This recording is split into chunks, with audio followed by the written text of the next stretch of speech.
So today's video is going to be a little bit different. My very first video game review. But I just completed the main story of Spider-Man 2 on PS5, and I wanted to get in front of the camera and discuss this game with you guys, because let me just put this out front to you right now.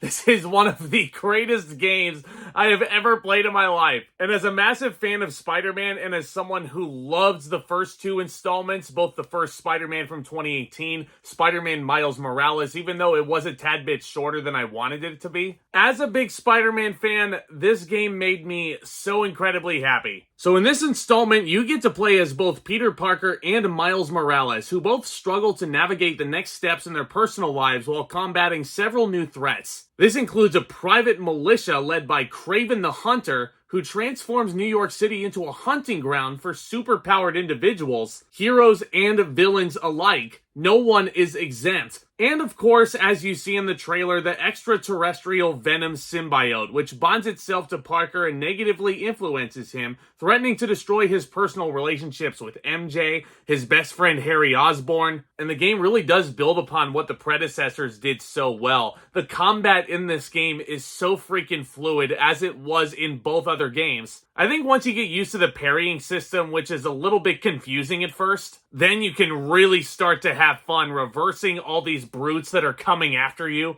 There's just so many amazing things that you can do. There's a lot of great characters that you come across as well. Peter Parker, once again, a fantastic character in this. Yuri Lowenthal as the voice actor is phenomenal. Like, there's part of me that wishes this whole game was a movie, because there's stuff that this story does that makes this honestly top tier Spider-Man for me. Top 5 easily, maybe even top 3 Spider-Man stories I've ever come across. This is that good. I've already talked a little bit about the combat sequences and what you can expect from those, but just swinging around New York City and the digital recreation of this stuff. PS5 is a next-gen console, so the graphics are going to look staggering. Like, the digital recreation of the Big Apple is so photorealistic, and there's just so many things I've still yet to explore in this game, even after completing the main story.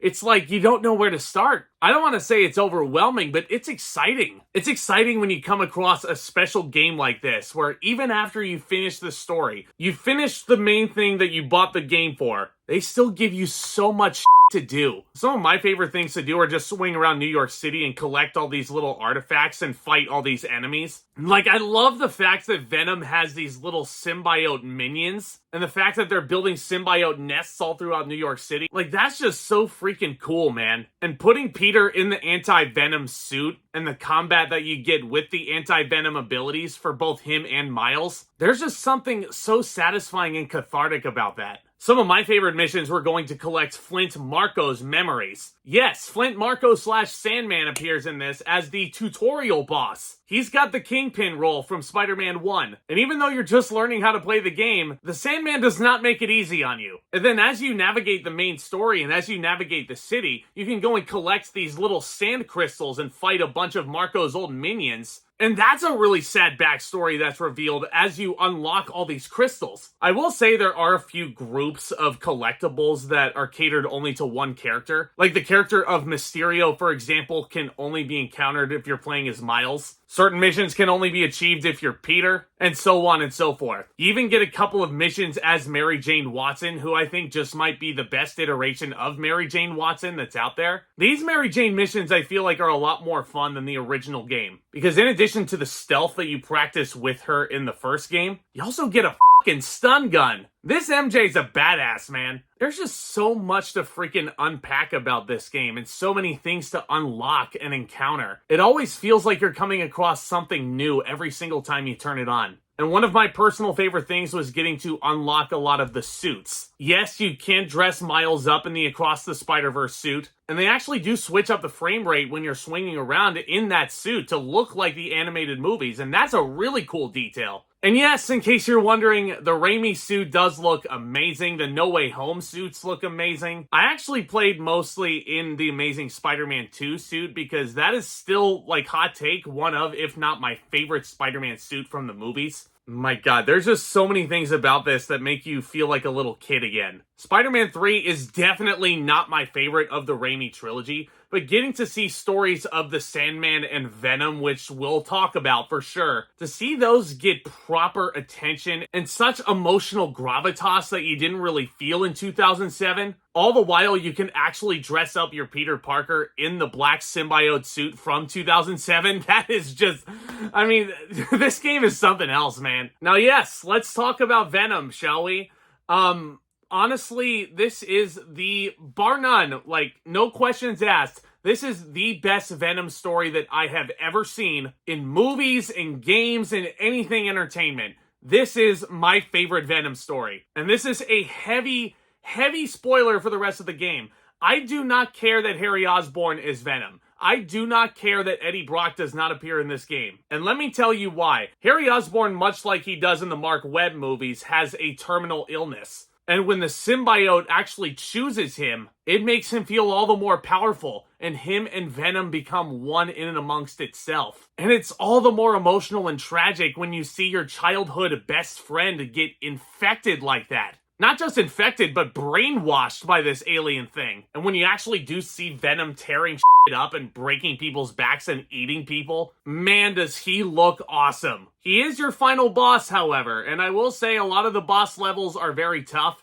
Venom overtook all of them, as you should. It took me a few tries to get past him. But it's not like you get to a point where you rage at the boss levels, necessarily. It's like, okay, yeah, the computer beats you, but you still want to keep going back and trying again and trying again. Like, these boss battles have a way of making it fun and not anger-inducing, you know what I mean? And oh my god, I forgot to mention, Insomniac actually lets you unleash and play as Venom for a little bit. Like, that was so freaking cool and such a welcome surprise. And speaking of welcome surprises, this iteration of Kraven the Hunter is just so foreboding and intimidating. I loved Insomniac's take on this character. Not only was he this big hulking brute that was also very tough to beat in his boss battles, but the portrayal of him and the obsession he has with actually catching Spider-Man, the obsession he has with catching Dr. Connors as the Lizard, the obsession that he has once the symbiote comes into the picture, like Venom would be his magnum opus of his collection. And once he comes across Venom,